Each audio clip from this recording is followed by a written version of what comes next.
The morning of October 14th, 1943. Schweinfurt, Germany. Second Lieutenant Robert Abb hunched over the Norden Mark VII bombsight in the nose of his B-17 flying fortress, Pretty Baby. Through the plexiglass bubble surrounding him, he could see the industrial complex below, 25,000 feet down. The Schiess-Defries machine tool works, one of Germany's most critical ball-bearing factories.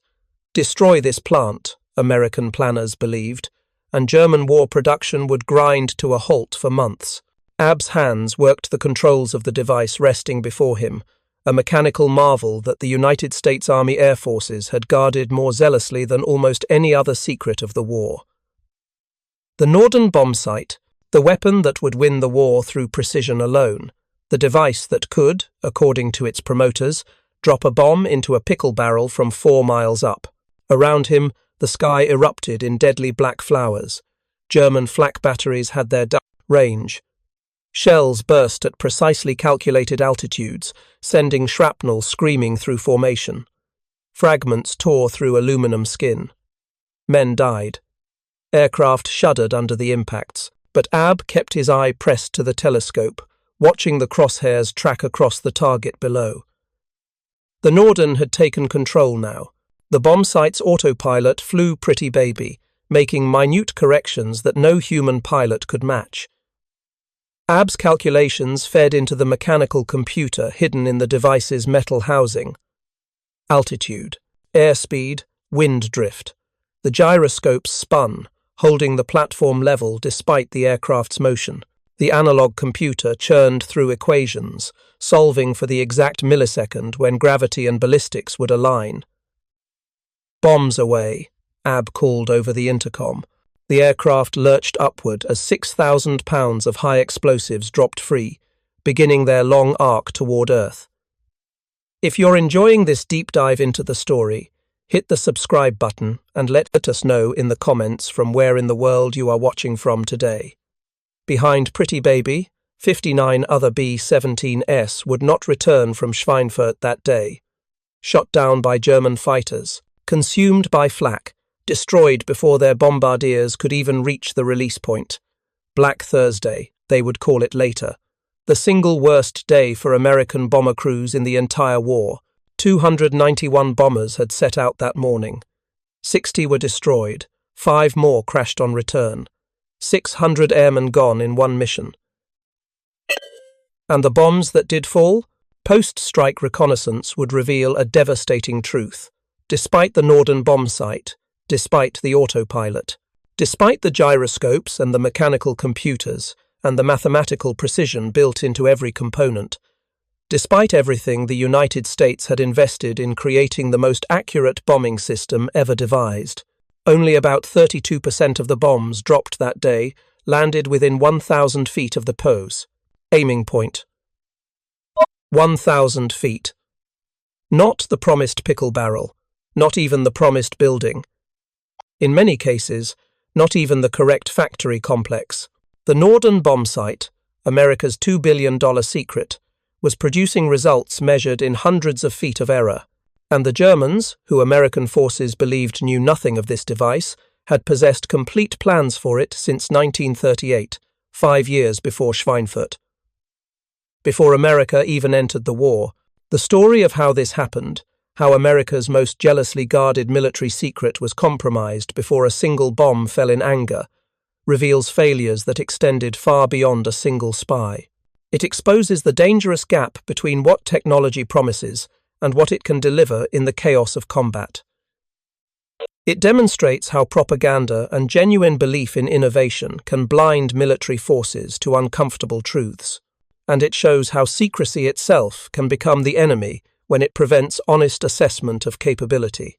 But to understand how the Norden bombsight became both America's greatest hope and its most expensive illusion, we must begin not in the skies over Germany, but in a Manhattan workshop 20 years earlier, where a Dutch engineer named Carl Norden was wrestling with a problem that had vexed military planners since the first bomb fell from an aircraft. How do you hit what you're aiming at when you're moving at 200 miles per hour, 4 miles above the Earth, through air currents you cannot see? Building the Dream 1921. The Office of the Chief of Naval Operations, Washington, D.C. The United States Navy faced a crisis of doctrine and identity. The battleship, for centuries the ultimate expression of naval power, suddenly seemed vulnerable. That summer, Army Air Service General Billy Mitchell had staged a demonstration off the Virginia coast that naval planners could not ignore. The former German battleship Ostfriesland, a 22,000-ton dreadnought that had survived the Battle of Jutland, sat at anchor as a target. Mitchell's bombers attacked in waves. 65 bombs, hours of attacks.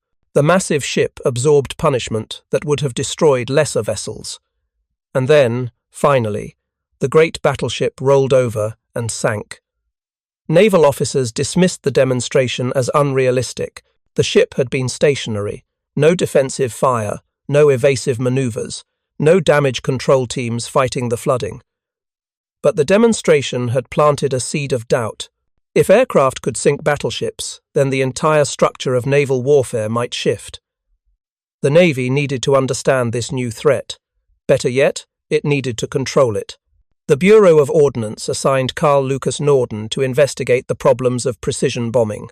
Norden, born in Java to Dutch parents in 1880, had studied engineering at the Federal Institute of Technology in Zurich. He had emigrated to America in 1904, bringing with him a European education in precision mechanics and a methodical approach to complex problems.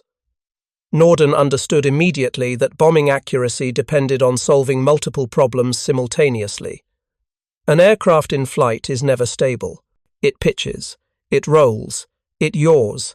Wind pushes it off course. Speed varies with altitude and atmospheric conditions. A bomb, once released, follows a ballistic trajectory affected by air density, wind, and its own aerodynamic properties. To hit a target required predicting where the aircraft would be at the moment of release, calculating the bomb's flight path, and compensating for every variable between release and impact. Existing bomb sites of the early 1920s worked on simple vector principles. A bombardier estimated the wind speed and direction, plugged those estimates into a slide rule calculator, and aimed accordingly. The method worked adequately at low altitudes against large targets. It failed completely at high altitudes against precision targets. Too many variables. Too much estimation. Too many opportunities for error. Norden approached the problem as an engineer approaches any complex system. Break it into components. Solve each component. Integrate the solutions. He began with stabilization. An aircraft moves constantly, but a bomb sight must remain level to calculate accurately. Norden designed a gyroscopically stabilized platform that remained horizontal regardless of the aircraft's motion. The gyroscopes spun at high speed, resisting any force that tried to tilt them. Mount a sighting telescope on this platform, and the bombardier could track a target smoothly even as his aircraft bounced through turbulence. This was not revolutionary technology. Gyroscopes had been used in navigation for decades, but Norden's implementation was precise, refined, engineered to tolerances that pushed the limits of 1920s manufacturing. Next came calculation. Wind speed and direction affect a bomb's trajectory throughout its fall. Traditional bomb sights required the bombardier to estimate wind by observing drift over the ground, a time-consuming process vulnerable to error. Norden's solution was elegant. If the gyro-stabilized platform tracked a point on the ground, and if the bombardier adjusted the platform to keep that point centered in the telescope, then the rate of adjustment directly measured the aircraft's drift. Drift plus airspeed equals ground speed. Ground speed and altitude yield time of fall. Time of fall and ballistics determine the release point. Norden embedded this calculation into a mechanical analog computer. Wheels and gears and cams, precision machined to incredible tolerances. The bombardier dialed in altitude and airspeed.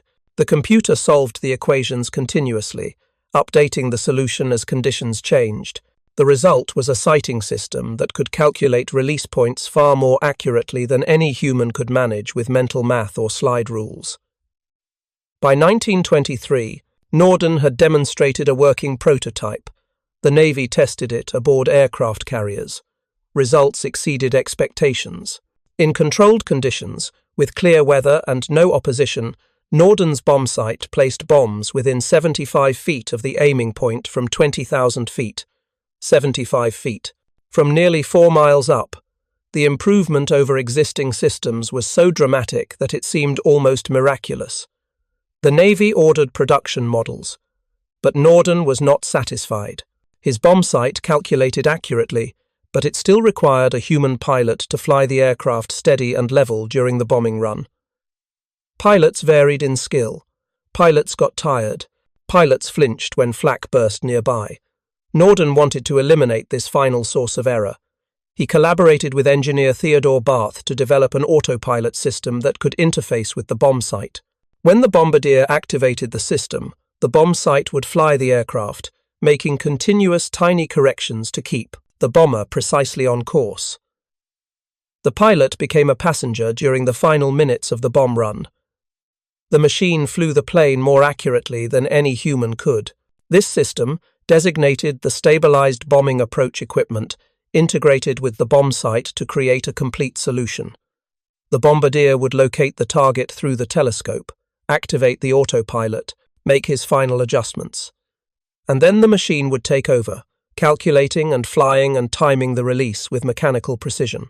By the early 1930s, the Norden Mark XV bombsight combined all these innovations into a device that represented the cutting edge of military technology.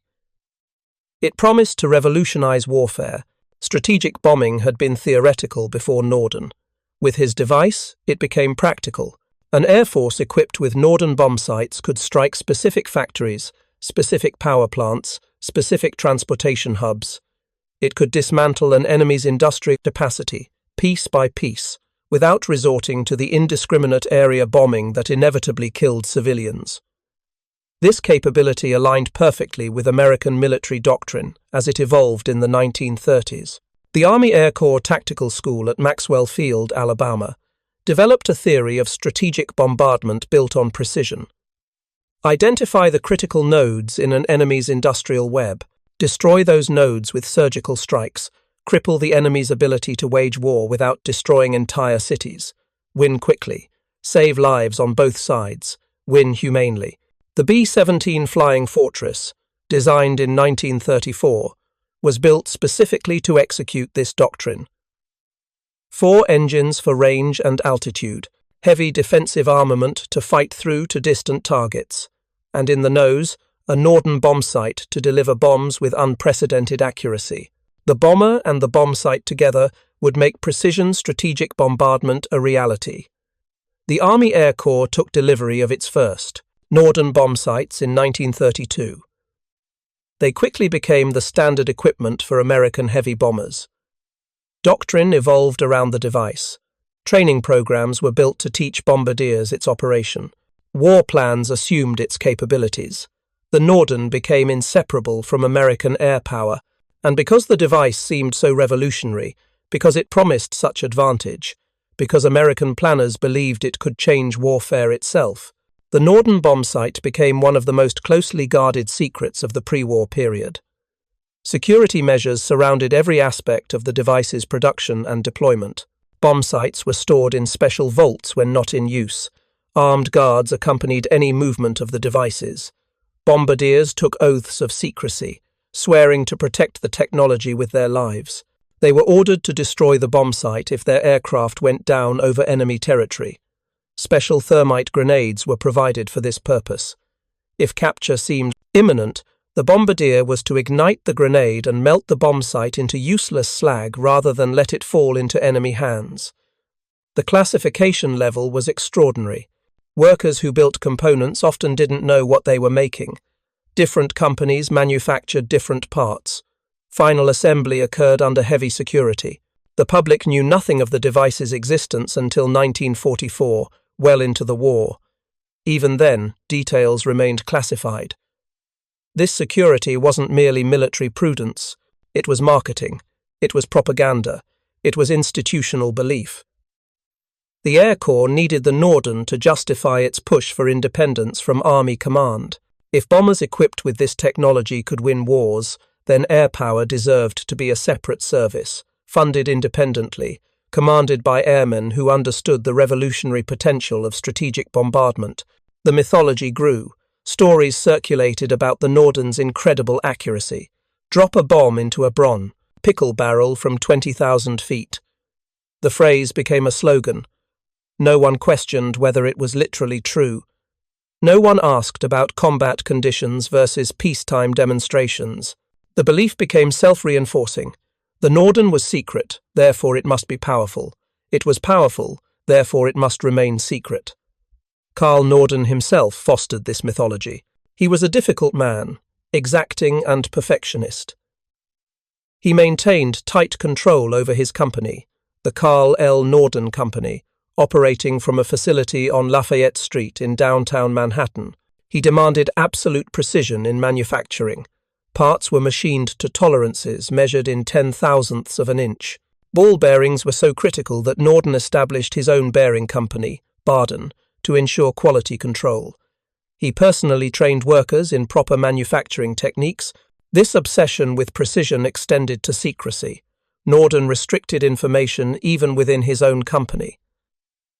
Employees worked on individual components without understanding how they fit into the complete system. Security clearances were required for any position involving bombsight work.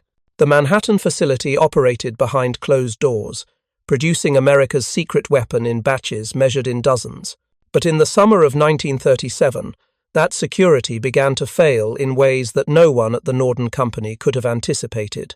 The threat came not from foreign agents burgling the facility, not from sophisticated espionage operations, not from any dramatic spy thriller scenario. It came from a quiet, unassuming assembly inspector who had worked at the company for years, who knew every component and every blueprint, and who believed in his heart that his true loyalty lay not with America, but with Germany. His name was Hermann Wilhelm Lang. Hermann Wilhelm Lang was born in Germany in 1902. He emigrated to the United States in 1927, part of the wave of German immigrants, seeking opportunity in America during the economic turmoil of the Weimar Republic. He settled in the Ridgewood neighborhood of Queens, New York, a predominantly German-American community where the language and culture of the old country remained strong. Lang naturalized as an American citizen. He found work as a draftsman and inspector at the Carl L. Norden Company. The job paid well. It offered security, and it gave Lang access to every blueprint, every specification, every technical drawing related to America's most secret military device. But Hermann Lang had a history that American security vetting had failed to uncover. Between 1923 and 1927, before his emigration, Lang had served as a stormtrooper in the Nazi Party's paramilitary organization. By the mid-1930s, as Nazi Germany rearmed and expanded, Lang watched with approval. He considered himself a German patriot despite his American citizenship. When Germany began seeking technical intelligence on American military developments, Lang saw an opportunity to serve the fatherland. Not for money primarily, though money would change hands, but for ideology, for loyalty to Germany, for belief in the Nazi cause. In 1937, German military intelligence, the Abwehr, began operating an extensive espionage network in the United States. The operation was directed by Colonel Nikolaus Ritter from Hamburg. Ritter's network, which would later be known as the Duquesne spy ring, recruited German Americans sympathetic to the Nazi regime. The operatives gathered intelligence on American military capabilities, industrial production, and technological developments. That summer, the Luftwaffe sent a specific request through Abwehr channels. They wanted information on the Norden Bombsight. German intelligence knew the device existed. They knew it was being developed for the U.S. Navy and Army Air Corps. They knew it promised unprecedented bombing accuracy, but they had no details of its design, its mechanisms, its actual capabilities. The Abwehr queried its American operatives. Did anyone have access? Hermann Lang did. In September 1937, Lang began copying bombsight blueprints. His position as an assembly inspector gave him legitimate reasons to access technical drawings. He could study them as part of his work. No one questioned why he spent extra time examining specifications. He had always been thorough, detail-oriented, the kind of employee Norden valued. Lang didn't photograph the blueprints. Cameras would have been suspicious, and film development could leave traces. Instead, he memorized them. Night after night, he studied the drawings. He committed to memory the dimensions, the relationships between components, the mechanical principles that made the bombsight function. His training as a draftsman meant he understood technical drawings intuitively. He could visualize the three-dimensional mechanisms from two-dimensional plans. The task was enormous. The Norden Bombsight consisted of more than 2,000 precision parts. The gyroscopes alone required understanding complex mechanical principles. The analog computer involved intricate cam profiles and gear ratios. The autopilot interface demanded knowledge of electrical systems and servo mechanisms. Lang spent months memorizing it all. In June 1938, Lang took a vacation. He traveled to Germany, visiting Hamburg, where he met with Colonel Nikolaus Ritter and Luftwaffe technical officers. Over several days, Lang recreated the bombsight plans from memory. He drew the components, he explained the mechanisms, he detailed the specifications. The Germans paid him 10,000 Reichsmarks, deposited into an account held by Lang's wife in Germany. Luftwaffe engineers were astounded by what Lang provided. The Norden represented engineering sophistication that exceeded German bombsight development. The gyrostabilization was more refined than German systems. The analog computer was more sophisticated. The integration with autopilot was more complete. The Americans had invested extraordinary resources into solving the precision bombing problem, and the solution worked remarkably well. But the Germans also recognized limitations. The Norden was mechanically complex, requiring precision manufacturing that would be difficult to replicate in quantity. It demanded skilled operators who understood its operation thoroughly. It required careful maintenance and calibration. It was optimized for high-altitude level bombing, which fit American doctrine but not German tactical preferences. And, most importantly, it was a tool designed for ideal conditions: clear weather, minimal opposition, stable flight. German military doctrine in the late 1930s emphasized different priorities. The Luftwaffe focused on tactical support for ground operations. Dive bombing, low-altitude attack, close air support, Stuka dive bombers striking specific targets with visual accuracy. The Germans had developed their own bombsights optimized for these missions. The Stuvi sights used in Junkers Ju-87s and Ju-88s were highly advanced computerized systems designed for diving attacks. For high-altitude level bombing, the Germans were already developing the Luftfernrohr 7, or Luftwaffe 7.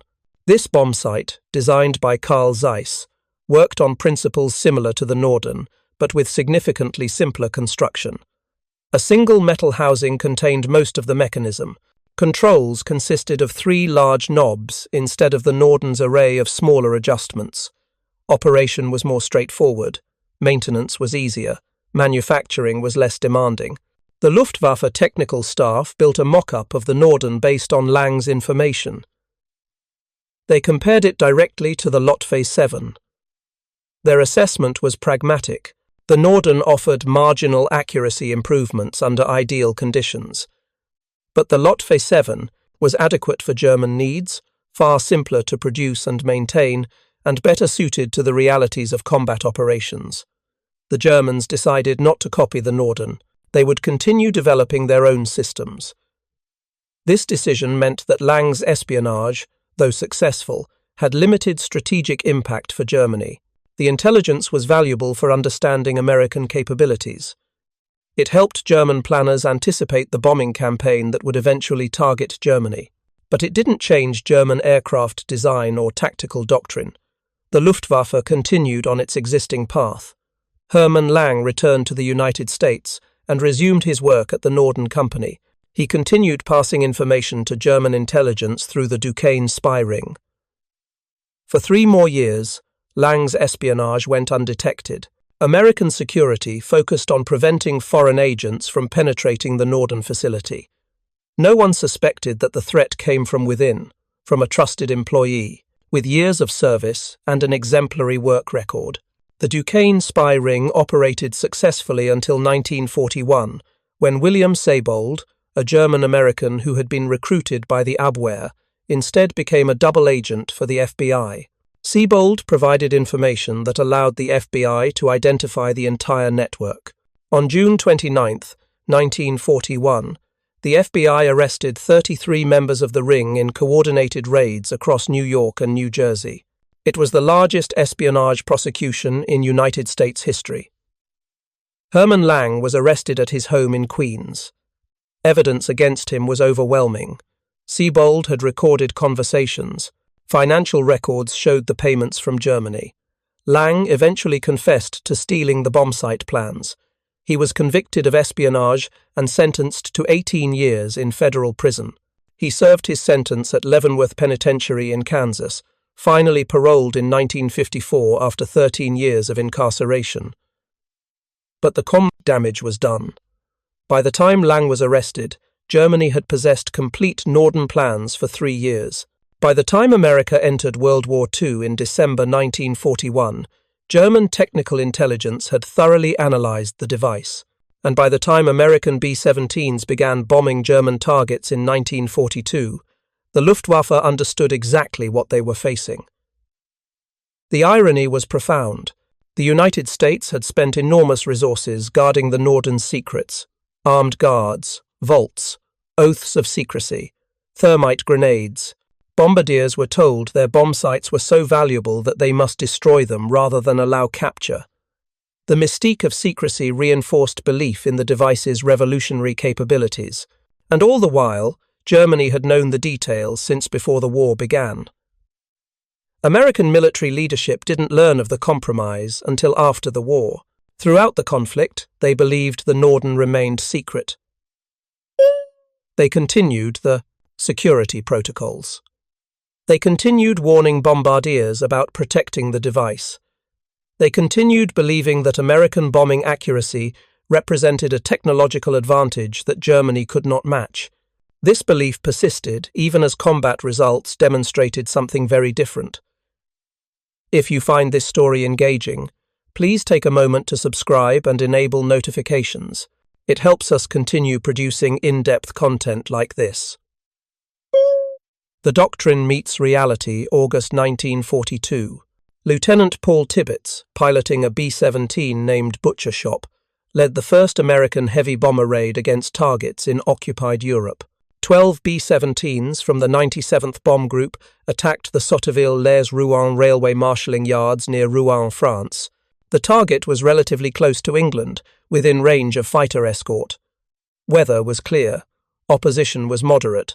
The conditions were as favourable as combat conditions could be. 6 of the 12 B-17s dropped their bombs on the primary target. Post-strike photography showed approximately half the bombs fell within the marshalling yards. Not precision by Norden standards. Not the promised pickle barrel, but adequate for a first mission against a large target. The raid was declared a success. More importantly, all 12 bombers returned to England. No losses. Proof, American commanders believed, that the doctrine could work. But Rouen was not Germany. It was a shallow penetration, barely 100 miles from the English coast. The real test would come when B-17s flew deep into German airspace, beyond fighter escort range, facing the full strength of Luftwaffe defences and flak batteries that had been perfecting their craft for years. That test came in 1943. On January 27th, 1943, the 8th Air Force mounted its first raid against a target inside Germany. 64 B-17s and 24 B-24s attacked the naval base at Wilhelmshaven. They flew without fighter escort for most of the route. German fighters intercepted. Flak was intense and accurate. 3 bombers were lost. 8 more returned so heavily damaged they would never fly again. Dozens of crew members were killed or wounded. The bombing results were disappointing. Reconnaissance showed that less than half the bombs fell within the target area. Many missed by miles. The Norden Bombsights, operating under combat conditions for the first time against German targets, failed to deliver the promised precision. But American commanders attributed the problems to crew inexperience, weather, and combat stress. The solution, they believed, was more training, more missions, more experience. Through the spring and summer of 1943, the 8th Air Force expanded its operations. More bomb groups arrived in England. Missions grew larger and penetrated deeper into Germany, and losses mounted steadily. The bombers flew in tight defensive formations called combat boxes, with interlocking fields of fire from their defensive guns. But the formations meant individual bombardiers couldn't make independent bomb runs. The lead bombardier in each formation used his Norden to calculate the drop point. When he released, everyone else released simultaneously. This formation bombing was necessary for survival. A bomber that broke formation to make an individual run would be immediately swarmed by German fighters and destroyed. But formation bombing negated much of the Norden's precision. The lead bombardier might calculate perfectly, but bombs from aircraft flying in different positions would impact differently due to variations in altitude, airspeed, and relative position. The formation spread bombs across a wide area rather than concentrating them on a specific target. Weather presented another fundamental problem. The Norden was an optical device. It required visual contact with the target. Over Germany, cloud cover was common. Missions were frequently aborted or diverted to alternate targets because primary targets were obscured. When bombardiers could see targets, they often had only seconds to make final adjustments before clouds closed in again. The careful, methodical aiming procedure developed in peacetime testing became impossible in combat conditions. German defences added layers of complexity that testing had never anticipated. Flak burst at the bomber formations, forcing evasive manoeuvres. Any deviation from straight and level flight threw off the Norden's calculations. Pilots had to choose between flying steady to enable accurate bombing and taking evasive action to avoid flak. Most chose survival over accuracy. German fighters attacked during bomb runs, forcing formations to defend themselves while simultaneously trying to bomb. Bombardiers made hurried calculations under stress, while fighters tore through formations, and crewmen died around them. The mechanical complexity that made the Norden so sophisticated also made it vulnerable. At 25,000 feet, temperatures dropped to 40 below zero or colder. Lubricating oils congealed. Optical surfaces fogged. Gyroscopes slowed. The bomb sights came with electrically heated blankets to prevent freezing, but these didn't always work. Moving parts seized. Electrical connections failed. Bombardiers struggled with bomb sights that stopped functioning properly in the intense cold. Maintenance was difficult. The Norden consisted of over 2,000 precision parts machined to tolerances, measured in 10,000ths of an inch. Parts were not always interchangeable between different bomb sites. Skilled maintenance technicians were scarce. Ball bearings, the 61 precision bearings that made the gyroscopes function smoothly, were in critically short supply. Vibration from aircraft operation wore components. Carbon dust from electrical motors contaminated the mechanisms. Bomb sites frequently required recalibration or repair. And then there was human error.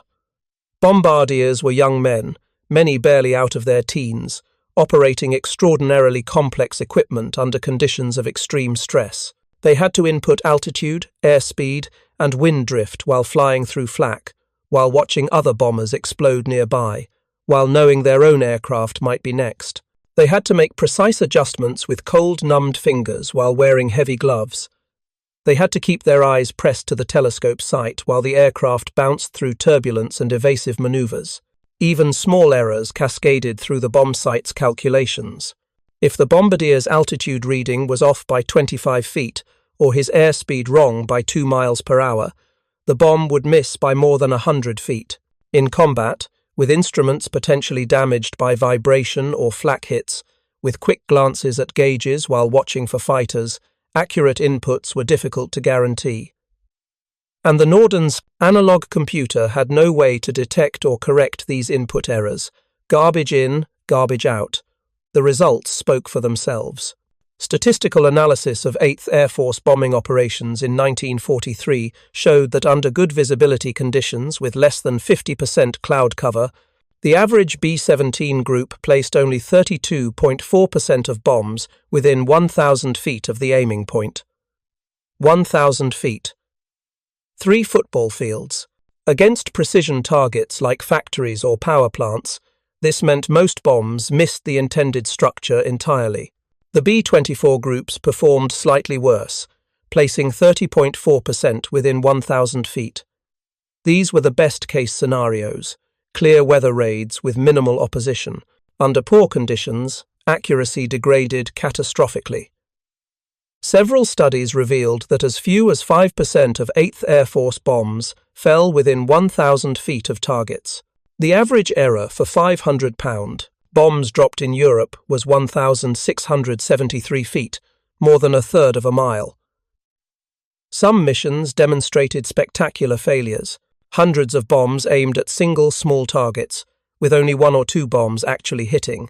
Gross errors measured in miles. Entire formations bombing the wrong towns because navigation or target identification failed.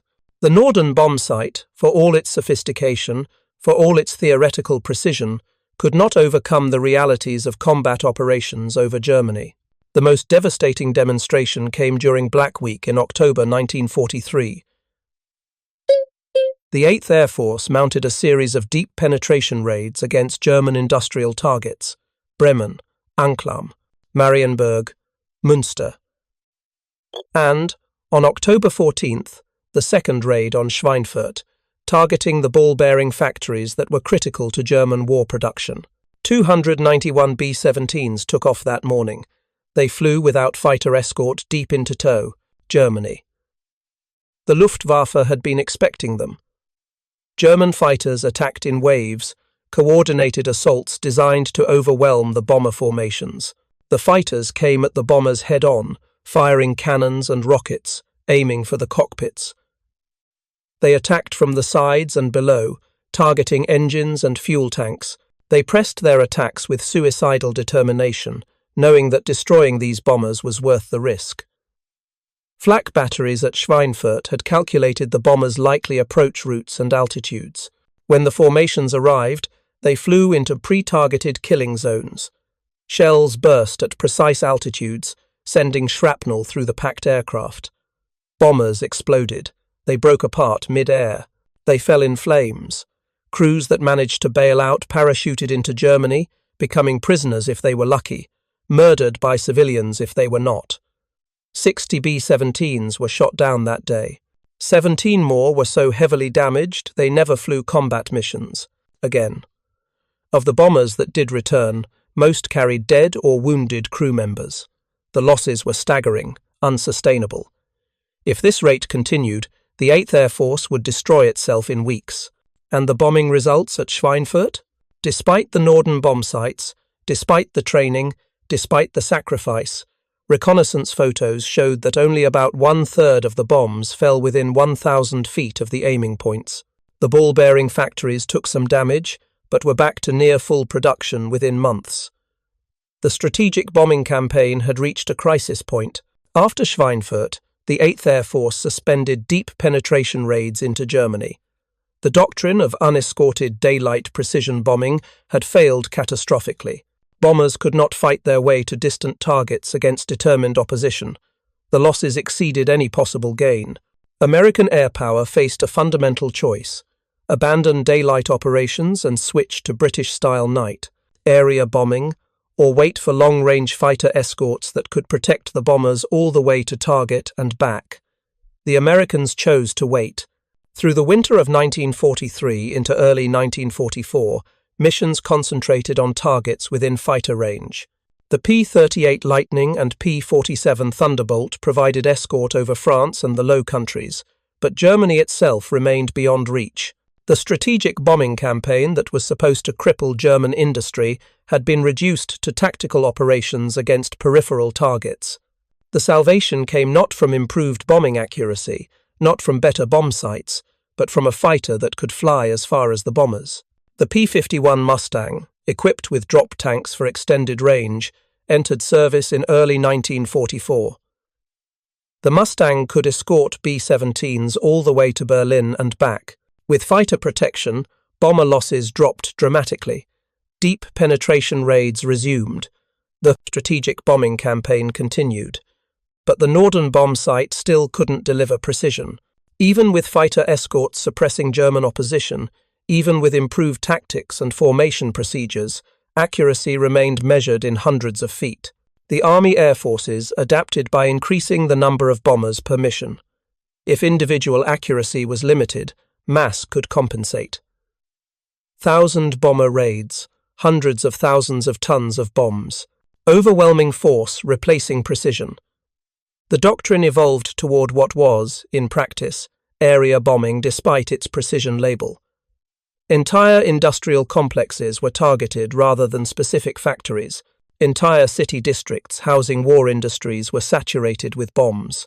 The carefully developed theory of striking precise nodes in the industrial web gave way to the reality of carpeting areas with high explosives and hoping that critical targets were destroyed amid the general devastation.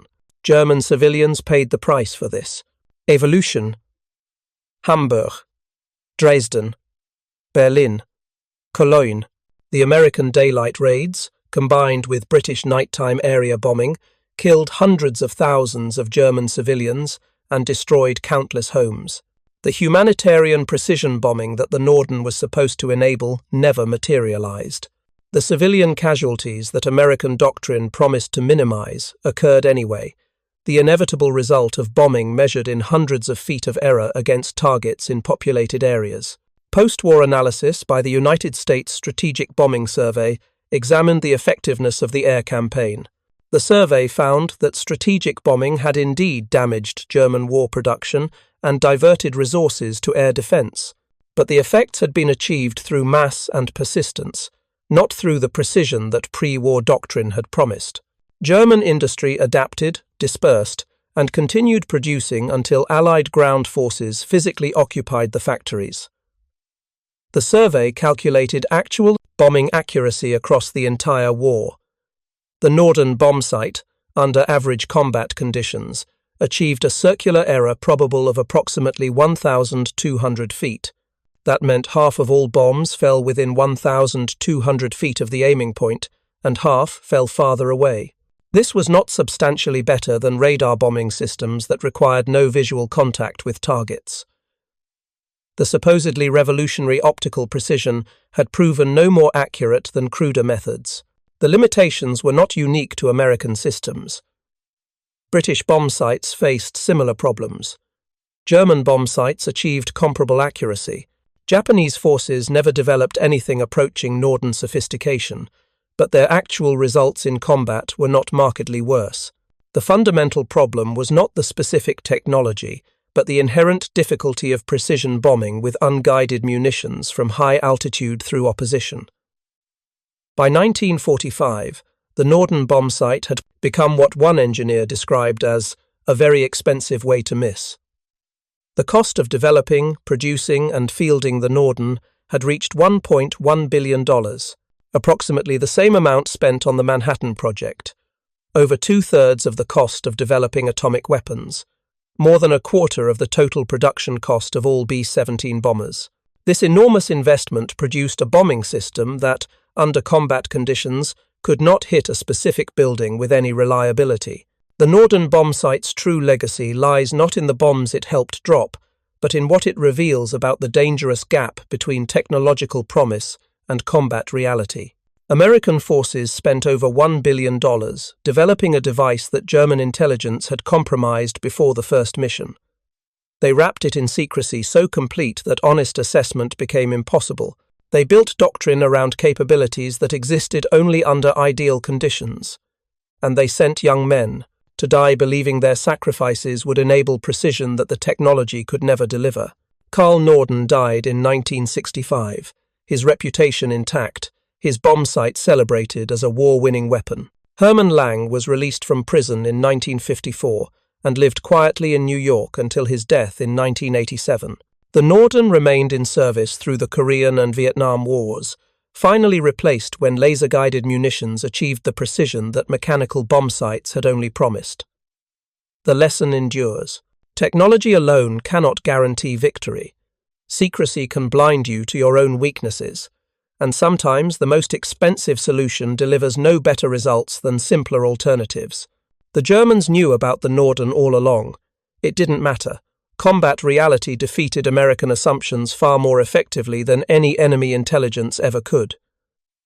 Thank you for watching. For more detailed historical breakdowns, check out the other videos on To Your Screen Now, and don't forget to subscribe.